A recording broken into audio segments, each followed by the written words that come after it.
Welcome to Listen English Story. On this channel, you'll learn English through fun and engaging stories. We focus on conversations that help you improve your listening, speaking, and understanding of English in real-life situations. Along with enjoying these stories, remember to practice speaking out loud, listen to English daily, and build your vocabulary. Stay consistent, and soon you'll see big improvements in your English skills. So, today's title is The Town of Skull Tooth. Chapter 1. The Old West was famous for its violent history. Places like Deadwood in South Dakota, San Antonio in Texas, and Tombstone in Arizona were known to be dangerous and full of criminals. In some towns, the sheriff was the most powerful person who kept law and order. But not every town had a sheriff. One such town was Skull Tooth in Oklahoma. Skull Tooth had no sheriff, no laws, and no rules. It was completely wild. People did whatever they wanted. Gambling, fighting, drinking, and other bad activities happened all day and night, every day of the week. Most mornings, someone was killed even before breakfast, or sometimes during breakfast. Even with all this chaos, the town kept growing every year. Every year, a new criminal would come to try and take over the town. They would try to become the leader of Skull Tooth and control everyone who lived there. To be in charge of the crime, you had to be tougher than the other criminals. To make money, you had to want it more than the rest.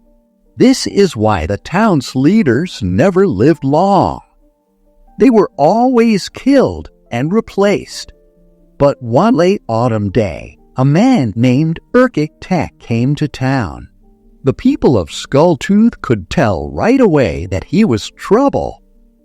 They watched as he rode into town on his horse, which was pale white. Erkik Tech had a rough face, tanned by the sun. He had a big black mustache that hung down past his lips, and his eyebrows were as thick as his mustache. Where do you think that man came from? Asked a store owner to his friend who owned the bar across the street called the Windy Plains Saloon. He's not from around here, said the bar owner. He looks like a foreigner. Well, what country do you think he's from? Asked the store owner. The bar owner, named Marty, raised his hands. He didn't know. They both watched as Erkik Tech tied his horse to a post. The sun was setting and the wind was getting cold. Tech took out a small container, took some tobacco, and rolled a cigarette. He bent his head to light it, his large brown cowboy hat covering his eyes. When Tech looked up, he was staring directly at Marty. "Who is watching your bar if you're sitting over there?"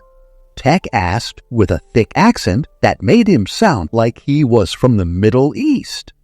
In truth, his family had come from the Ottoman Empire, but Tech never told anyone that. His nickname, Erkik, meant man in Turkish. "I try to stay outside," Marty said. "In my bar, customers take what they want and pay what they want. Otherwise, there is trouble." "What do you mean, trouble?" Tech asked. "I mean, they shot the last 3 owners of the Windy Plains Saloon," Marty replied. "Go back to your bar," Tech said. "I am going inside, and I don't like to pour my own drinks." Marty looked at Tech. Tech wasn't a large man, but he wasn't small either. He had some muscles, but his body was slim. There were guns on both of his hips. "Stranger," Marty said, "I'll go over there, but don't start shooting people. I don't want any trouble." "I don't want any trouble either," Tex said. "That's why there won't be any." Marty, who was also the bartender, walked across the street. Inside the Windy Plains saloon, there were about a dozen men. Some were playing cards, others were sitting at tables with drinks, and a few were talking loudly at the bar counter. When they saw Marty walk in, they stopped talking. "Get out of here, Marty," one man at the bar counter said. He was tall, with curly brown hair and a brown beard. His clothes were torn, and he smelled bad. He stood up from his stool. "We're putting our money on the counter and taking what we want to drink, so we don't need you," he said. "That's fine," Marty said. "I just came to check on things." The man, whose nickname was Curly, walked over and put his hand on Marty's chest. "I said we don't need you. There's nothing for you to check on. You can leave now," Curly said. Curly's friend laughed. "Yeah, leave us alone, old man," he shouted. Marty frowned and turned to leave, but just then, Ergic Tech walked through the doors. Tech looked at Curly and said in a deep voice, "Bartender, I have ridden many miles today. I'm very thirsty. Stop standing around and get me a drink." Curly spat on the floor. "I am not the bartender," he said angrily. "Then where is the bartender?" "I am tired of waiting," Tech replied. Curly pointed at Marty. "This is the bartender, but we don't want him here," Curly said. "That's fine," Tech said calmly. "If he's leaving, then you can get my drink. Now." Curly pulled out his gun and pointed it at Ergic Tech. "Nobody talks to me like that," Curly began to say. Suddenly, the sound of a gunshot filled the bar. Curly fell to the ground, dead. "Who is going to be the bartender?" Tech asked, with smoke still rising from his gun. Everyone pointed at Marty. Chapter 2, "This town isn't big enough for both of us," said Daring Diablo Noel Cruz. Daring Diablo was an outlaw from Texas, wanted by the police in many states for different crimes. If you saw a wanted poster with his face, it often said dead or alive. Daring Diablo was tired of running from the law, so he moved to a place where the law didn't exist, Skull Tooth, Oklahoma. In Skull Tooth, he found a good life. He managed card games, bought and sold gold, and sometimes helped smuggle weapons from Mexico. It was a peaceful life for him, without any fear of the police knocking on his door. However, sometimes strangers came to town wanting to take over. They wanted to be in charge and make trouble. Daring Diablo didn't like this. He didn't want anyone ruling the town because if things got too organized, it would attract attention. Skull Tooth was small, and nobody cared about it, which was good for him. But if the town kept growing, more people would come, and that could bring trouble. "We have to deal with this new guy," Diablo said to his wife, Aita. She was a Native American woman from the Cherokee tribe, and they lived in a small log cabin on the edge of town. Nobody visited them, but they would go to town sometimes for supplies. They both knew the town was changing and growing fast, and they believed it was because of a stranger named Ergic Tech. "Leave Ergic Tech alone," Aida said as she cooked stew. "He's only been here for 4 months. He'll get tired and leave soon." "I don't think so," Diablo said while cleaning his rifle. Most people in town carried handguns because they were easy to carry, but Diablo preferred his long rifle because it was more powerful. He was fast with his rifle, as fast as others with their handguns. Still, he didn't like using it unless absolutely necessary. Killing someone always caused problems, like their family coming for revenge or the police getting involved. Tech is a lot like me, Diablo continued. He likes the open fields, no one bothering him, but he also wants to be the boss here, and that's the problem. Aida brought a bowl of hot stew to the table. "Eat your dinner," she said. "I'm not hungry," Diablo replied. "Put down your rifle. It's clean enough. Come eat." Diablo put his rifle down and went to the table. "Listen to me," he said. "That Ottoman Turk has big plans for this place. He's got people working for him. New businesses are opening up, and soon the town will be twice as big. Then the police will notice there's no sheriff here."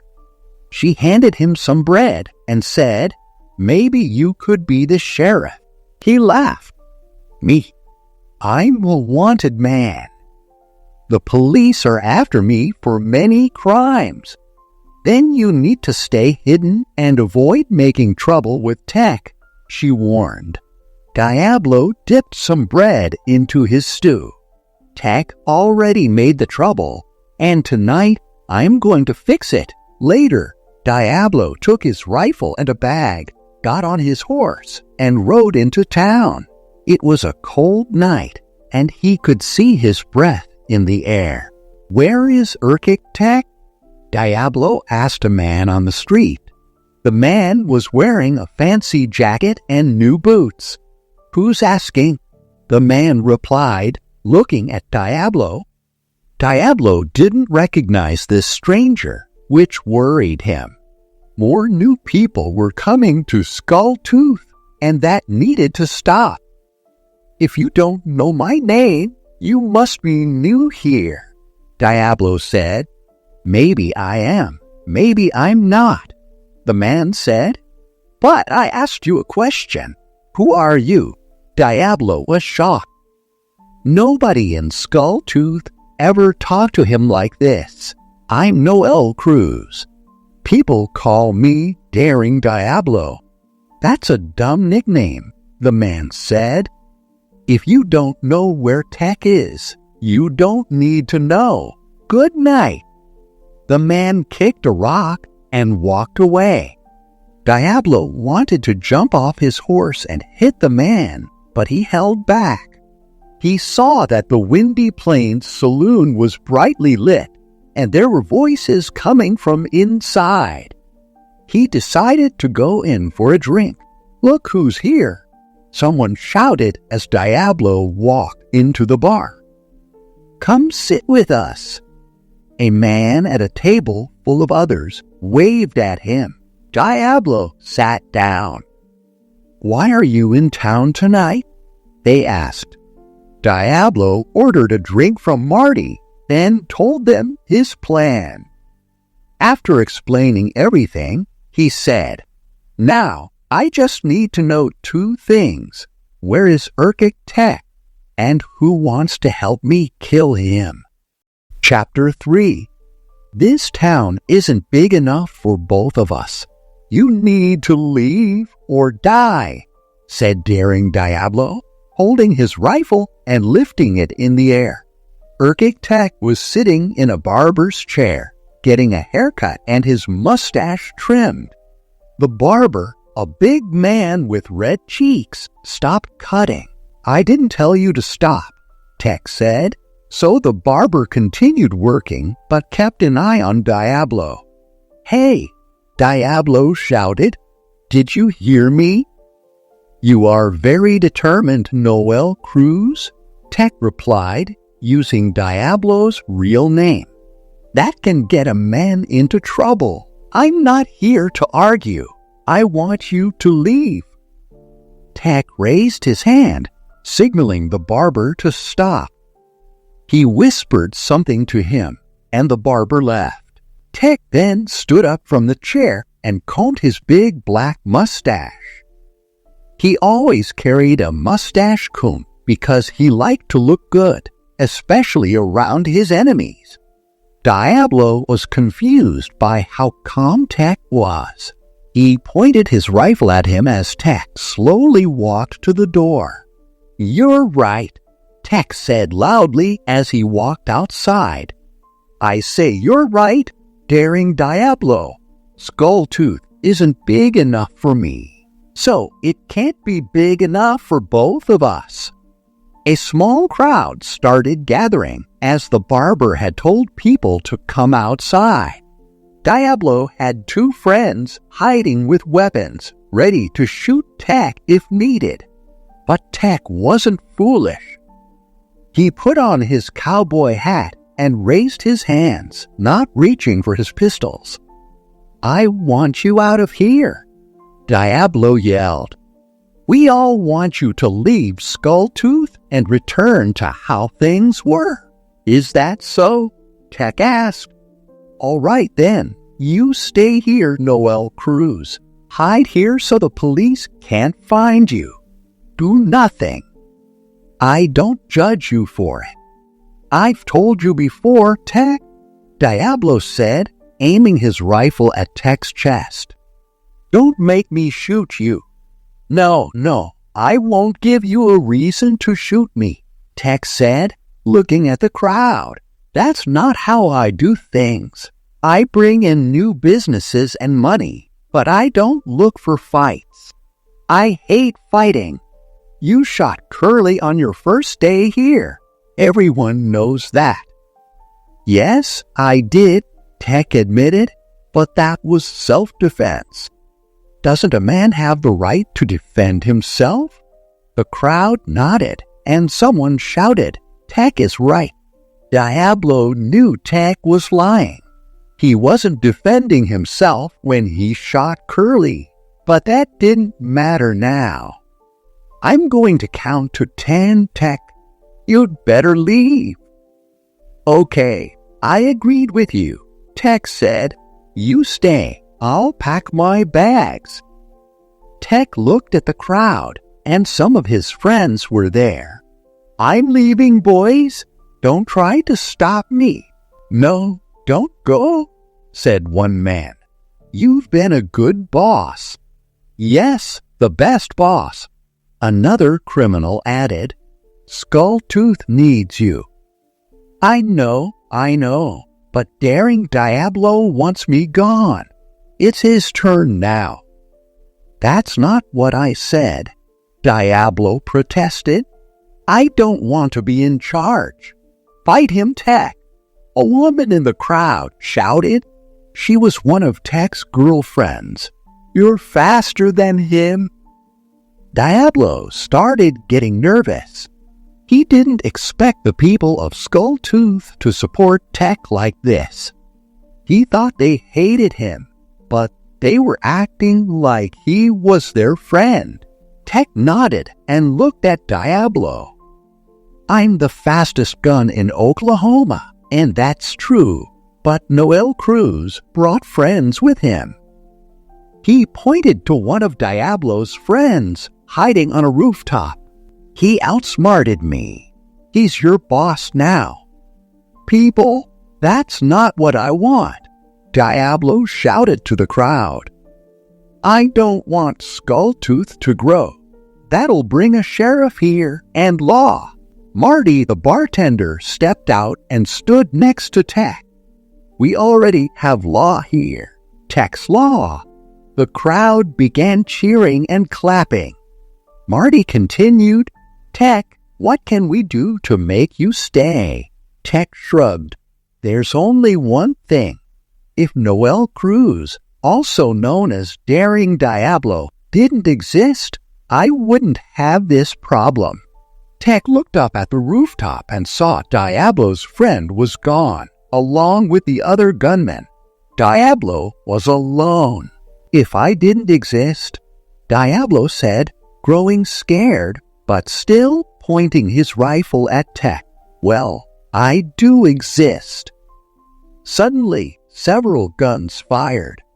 Noel Cruz, the daring Diablo of Texas, fell dead in the street.